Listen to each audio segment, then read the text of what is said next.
Hello बच्चों, आज हम पढ़ेंगे पहल कार्यपुस्तिका हिंदी कक्षा 3 के लिए है। कार्यपत्रक है 52वां, आकलन पत्र है 13वां। तो चलिए शुरू करते हैं। सबसे पहले है कार्यपत्रक 52वां, जिसकी दक्षता है अपनी कल्पना से कविता और कहानी को आगे बढ़ा पाना। या तो कविता या कहानी, किसी को भी अपनी कल्पना से उसे आगे बढ़ाना। तो चलिए स्टार्ट करते हैं। पहला प्रश्न है, नीचे दी गई कविता को आगे बढ़ाइए।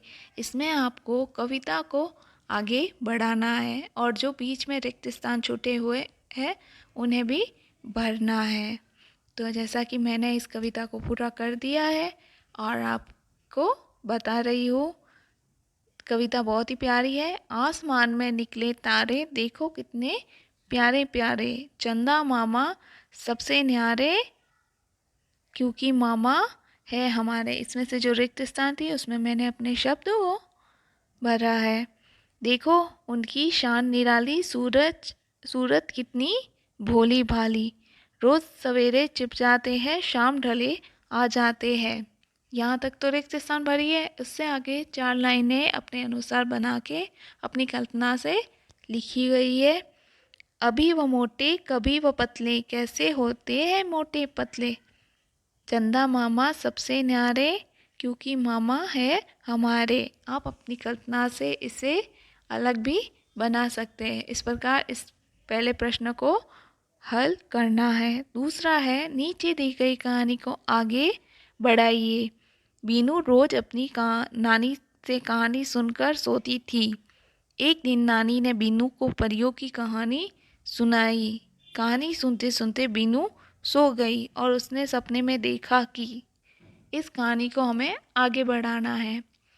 तो उसने सपने में देखा कि परी उसे लेने आई है कि चलो बेटी मेरे साथ, लेकिन बीनू ने जाने से मना कर दिया क्योंकि बीनू अपनी नानी से बहुत प्रेम करती है। इसलिए बीनू कहती है मैं नहीं आ सकती हूँ, मुझे नानी से बहुत प्यार है और मैं उन्हें छोड़कर कहीं नहीं जाऊंगी। तभी मीनू की आँख खुल जाती है, वह नानी के पास सो जाती है। फिर है आकलन पत्र 13। पहला प्रश्न है, नीचे दिए गए चित्र को देखकर 4-5 वाक्य लिखिए। तो इस चित्र को देखकर मैंने 4-5 वाक्य लिखे हैं। आप अपने अनुसार दूसरे भी वाक्य लिख सकते हैं। पहला है, गुब्बारा वाला गुब्बारा बेच रहा था। दूसरा है, एक बालक ने गुब्बारे वाले को देखा। तीसरा, वह गुब्बारा लेने के लिए गुब्बारे वाले के पास गया। चौथा है, बालक ने उसे 10 रुपये दिए। पांचवा, गुब्बारे वाले ने उसे एक गुब्बारा दिया। प्रश्न दूसरा, नीचे दी गई कहानी को आगे बढ़ाइए। चीनू और रचना अच्छे दोस्त थे। वे हमेशा एक दूसरे की मदद करते थे। एक दिन जब चीनू स्कूल नहीं आया तो रचना उससे मिलने उसके घर गई।